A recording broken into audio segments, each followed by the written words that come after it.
Hello lovely buddies, welcome back. तो ये इस टॉमी की उर्दू हिंदी एक्सप्लेनेशन का पार्ट 17 है। मिनसई और स्योलचन भागे भागे छत की तरफ जाते हैं और इनके वहाँ पहुँचने से पहले किमनाना गायों को बचा चुकी थी। गायो जो कि किमनाना के ऊपर था। इन दोनों को ऐसे देखकर स्योलचन को इन दोनों के दरमियान रिलेशनशिप की भूल हो जाती है और इनको बोलता है, ये सब कब से चल रहा है तुम दोनों के बीच में। किमनाना के इसकी तरफ देखते ही अपना फेस टर्न कर लेता है। क्या कुछ गलत वलत बोल गया, इधर उधर निकल गया है क्या? फिर गायो वहाँ से भाग जाता है। किमनाना इनको इससे दूर रहने को बोलती है कि ऐसे वरना वो और ज्यादा शर्मिंदा होता रहेगा। पर मिनसई को लगता है कि वो दोबारा भी तो कोशिश कर सकता है अगर अकेला रहा तो। किमनाना बोलती है, बेटा जी इतना आसान भी नहीं है, इसके लिए दोबारा हिम्मत इकट्ठी करने में बड़ा समय लगेगा। तो इन दोनों को किमनाना की बात समझ में आ जाती है। शिन्हा मिनसई को क्लास में गायो के साथ हुई इंसल्ट का सारा किस्सा सुनाती है। शिन्हा को भी सारे मामले को सुन के तो वैसे लग रहा था कि गायो ने नमडू के साथ गलत किया था, पर मिनसई को विश्वास था कि वो ऐसा नहीं कर सकता है। इसके पीछे जरूर कोई न कोई रीजन होगी। और शिन्हा को इसके लिए क्लास में खड़ी क्यों नहीं हुई पूछती है कि तुम उसके लिए स्टैंड ले सकती थी, शिंजी लोगों को मना कर सकती थी कि उसे बुली मत करे। पर वो बोलती है कि मैं खुद उस वक्त इस कंडीशन में नहीं थी।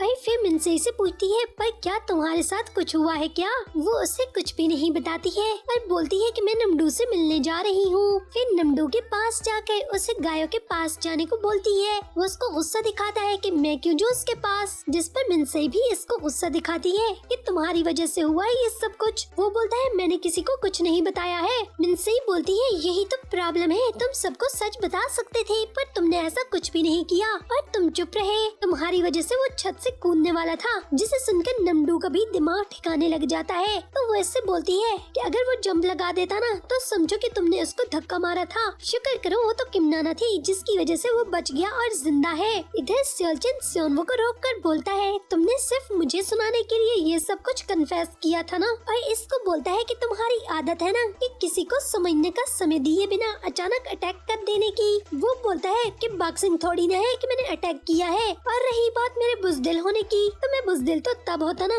जब छुपकर पीछे से कन्फेस करता। और स्योलचन से कोई बात न बनते देखकर तो स्योनवो इसको बोलता है, मुझे लगता है हमें अब सब कुछ रोक देना चाहिए। जब कुछ भी नहीं हो पा रहा है तो मतलब हमें एक दूसरे को बार बार रोक कर एक दूसरे से इस तरह से पूछने से हमें कुछ भी हासिल नहीं होगा। तो स्योलचन इससे पूछता है कि मिनसई ने हाँ बोल दी है जो इतने ज्यादा पर फड़फड़ा रहे हो। पर स्योनवो बोलता है कि नहीं, पर मेरे को विश्वास है कि वो हाँ जरूर करेगी। और वहाँ से चला जाता है। फिर जाते हुए स्योनवो को मिनसई सामने से आती हुई मिल जाती है। वो इसके सारा दिन गायब होने की वजह पूछता है कि तुम क्लास में भी नहीं आई। पर वो आगे से चुप रहती है क्योंकि वो स्योनवो की कन्फेस करने के बाद से बहुत ज्यादा नर्वस थी और उसे फेस नहीं कर पा रही थी। जिसको देखते हुए तो वो इसको बोलता है, मैंने सिर्फ अपनी फीलिंग्स तुम्हें बताई हैं, तुमसे आंसर नहीं मांग रहा हूँ। तो तुम इसके लिए सोच समझकर मेरे को आंसर करना। तुम्हें जितना समय चाहिए तुम समय ले सकती हो और मुझसे शर्माने की बिल्कुल भी जरूरत नहीं है। पहले की तरह मुझसे बात कर सकती हो। और फिर ऐसे बताता है कि असल में मैं तुम्हें अब से नहीं बल्कि जब तुम अचानक गायब हो गई थी तब से लाइक करता हूँ। और ये कोई 6 साल पुरानी बात है, मैं तब भी तुम्हें कन्फेस करने वाला था।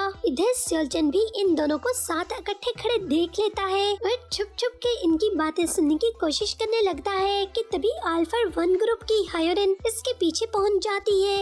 ये क्या भाई साहब, इस बेचारे से नैन मटक्का करके आंख मार के कैट वॉक करती वापस पलट जाती है। और स्योलचन की समझ से तो बात बिल्कुल बाहर थी कि अबे ये सब क्या था। पर खैर छोड़ो और सामने का नजारा दोबारा से देखने लगता है। इधर एडम बेचारे की मिनसई की मोम से मिलने के बाद से इनकी नींदें, चैन वैन नैन सब कुछ खो चुका था। फिर मिनसई की मोम के साथ और अपने एक और दोस्त के साथ इनके स्कूल के डेज को याद करने लगते हैं कि जब वो तीनों मिलकर क्लास में इकट्ठे सिंगिंग करते थे। क्या सुहाने दिन थे जब हम जिन थे। इधर गायो के पास कहीं और जाने की जगह नहीं थी तो स्कूल बंक करके एडम के पास पहुंच गया था। और एडम का न्यू हेयर कट और पियानो को एडम के अंदर ले आने पर इसको काफी ज्यादा सरप्राइज था। फिर एडम इससे इसकी बैटल के बारे में पूछता है जिस पर गायो बताता है कि हमारे इतने अच्छे भाग कहाँ कि एज पर एक्सपेक्टेशन हार गए हैं। फिर एडम इससे पूछता है कि स्कूल से भागकर क्यों आए हो। तो वो एडम को बताता है कि हाँ मैं थोड़ी देर पहले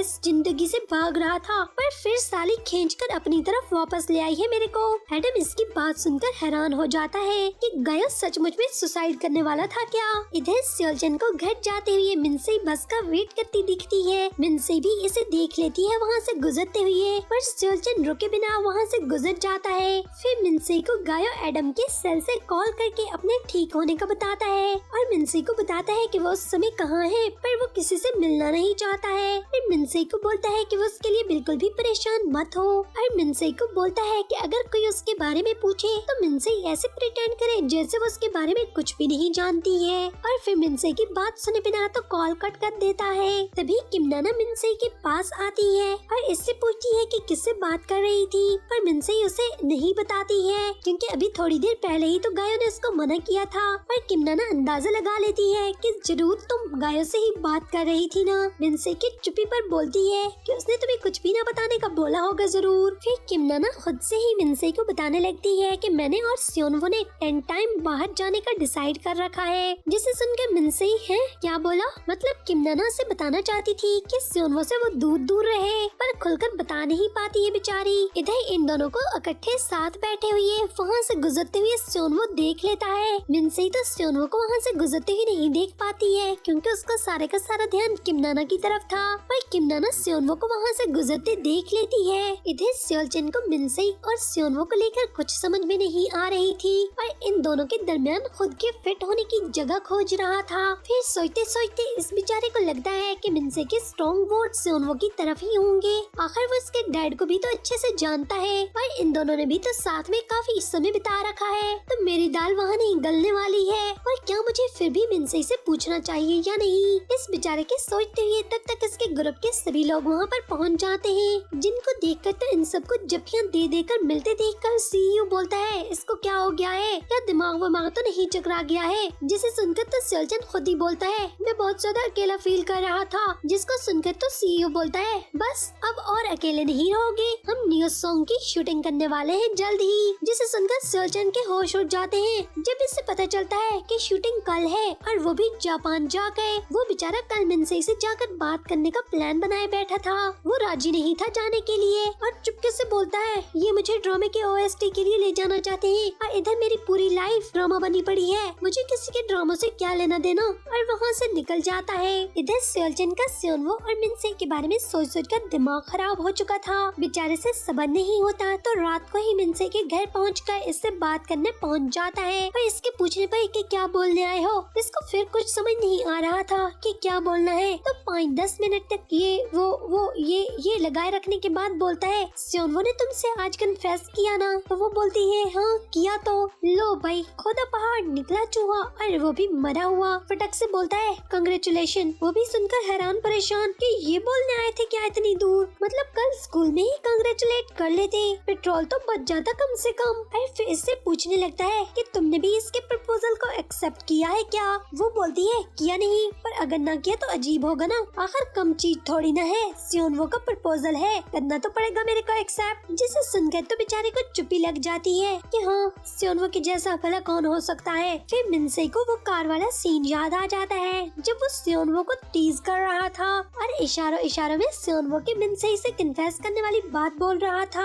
जिसको याद करके तो मिनसे इसको बोलती है इस सब के बारे में तुम पहले से जानते थे ना, तभी तो उस दिन तुम उसे कार में टीज कर रहे थे है ना? तो बोलता है मैं उसे टीज थोड़ी ना कर रहा था, मैं तो उसे बोलने की हिम्मत दिला रहा था, चिढ़ा थोड़ा न रहा था, उसको याद दिला रहा था कि तुमसे कन्फेस कर ले। और इसको बोलता है कि तुम भी तो इसके बारे में पहले से जानती थी ना, तभी तो इतनी जल्दी जल्दी इसको हाँ बोलने का इरादा किया हुआ है। और फिर बोलता है रुको रुको जरा सब्र तो करो, बल्कि मुझे तो अभी याद आ रहा है जिस रोज हम दोनों मूवी देखने गए थे तुम मुड़ मुड़ कर सियोनवो की तरफ देख रही थी। उफ, मैं ही सिर्फ पागल था जिसे कुछ समझ में नहीं आया था। वो सुनकर हैरान परेशान खड़ी थी कि कहाँ की कड़ियाँ कहाँ मिला रहा है। और फिर जोर जोर से खुद पर हंसते हुए बोलता है कि मुझे देखो मैं तुम्हें एक दिन की गर्लफ्रेंड बना रहा था अपनी, और तुम मुझे ही उल्लू का पट्टा बना रही थी। वो भी इससे गुस्से से बोलती है कि अगर सब पता चल गया है कि तुम कितने बड़े बुद्धू हो तो फिर यहाँ से दफा हो जाओ, यहाँ क्या लेने आए हो। और फिर इसे गुड लक बोलता हुआ वहाँ से चला जाता है। मिनसे अपने रूम में जाकर रोने लगती है और फिर इसकी डॉल शीप पर नजर पड़ते ही इसको उठाकर इसके पीछे पीछे भागती है, उसको आवाज देकर उसको रोकती है और उसके पास जाकर उसकी डॉल शीप उसके मुंह पर दे मारती है कि ये लो तुम्हारी डॉल शीप, मेरा बॉयफ्रेंड है तो इसे वापस रख लो। और रोती हुई इसकी कोई भी बात सुने बिना वापस पलट जाती है और फिर सारी रात अपने बिस्तर में रोती रहती है। अगले रोज मॉर्निंग में सेओलचन स्कूल नहीं आया था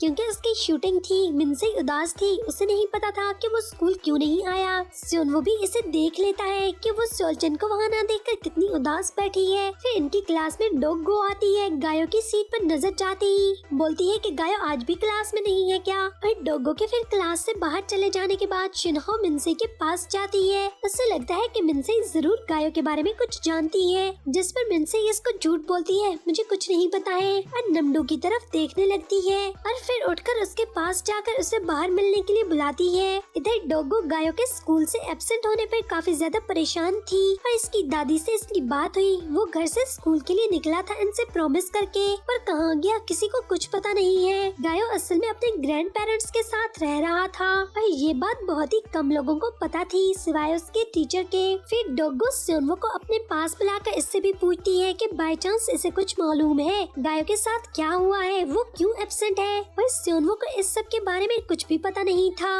गायो के सुसाइड वाली बात सिर्फ किमनाना, सेओलचन और मिनसे के अलावा और किसी को भी पता नहीं थी। और फिर आगे से मिनसे ने ये बात नमडो को सिर्फ बताई थी। इधर डोगो को लग रहा था कि फिर से गायो के घर जाना चाहिए, तभी इसे कुछ पता चलेगा। इधर मिनसे नमडो को बता देती है कि गायो एडम के पास है, वो इसे लेने जाना चाहती थी। पर मिनसे को लगता है कि बेस्ट ये है कि नमडो जाकर इसको वहाँ से वापस लेकर आए। इधर सेओनवो इन दोनों को इकट्ठे साथ खड़े देखकर पूछता है कि क्या कुछ हुआ है, तो मिनसे झूठ बोलती है कि कुछ भी नहीं हुआ। पर सेओनवो भी काफी ज्यादा तेज था। फिर वो उसको बोलता है कि जरूर गायो के बारे में ही कुछ होगा, जिस पर वो चुप कर जाती है। और फिर सेओनवो इसका पीछा छोड़ने वाला तो था नहीं, तो वो इसको अकेले ले जाता है, जिस पर मिनसे को इसके बारे में बताना ही पड़ता है और उससे बताती है कि गायो ने इसे सबको बताने से मना कर रखा है क्योंकि ऐसे में वो और ज्यादा शर्मिंदा होगा। जिसे सुनने के बाद तो सेओनवो बोलता है ठीक है, पर तुम्हें टीचर को इस सब के बारे में जरूर बताना चाहिए था क्योंकि वो उसके घर जाने वाली है। फिर इसको बोलता है मैं टीचर को 1-2 दिन देखने के लिए बोल दूंगा और अगर फिर वो स्कूल नहीं आया तो क्या इसके बाद तुम टीचर के साथ उसके घर जाना चाहोगी। वो कुछ भी नहीं बोल पाती है। इधर सेओलचन अपनी शूटिंग खत्म करवाने के बाद हायंग को इसकी जापान के लिए सीट आज ही बुक करने को बोलता है कि वो सबसे पहले वहाँ जाना चाहता है। सब लोग सुनकर बोलते हैं इसका फिर से दिमाग घूम गया है और ये सच बात भी थी। मिनसे और सेओनवो के बारे में सोच कर इसका दिमाग वाकई में घूमा हुआ था। उस बेचारे को कंफ्यूजन जो हो गई थी, उसे लगता है कि मिनसे और सेओनवो सचमुच में एक दूसरे में इंटरेस्टेड हैं। पर सच तो सिर्फ और सिर्फ मिनसे जानती थी कि उसका दिल किसके लिए धड़कता है। पर खैर कोई बात नहीं, तो 17th एपिसोड का यहीं पर एंड हो जाता है। तो फिर बस थोड़ी सी देरी के बाद बहुत जल्द मिलते हैं 18th एपिसोड के साथ। तो तब तक के लिए अगर आपको वीडियो पसंद आई हो तो वीडियो को लाइक कर दीजिएगा और मजीद ड्रामास की एक्सप्लेनेशन के लिए मेरे चैनल को सब्सक्राइब कर दीजिएगा। Thanks for watching lovely buddies. तो फिर मिलते हैं।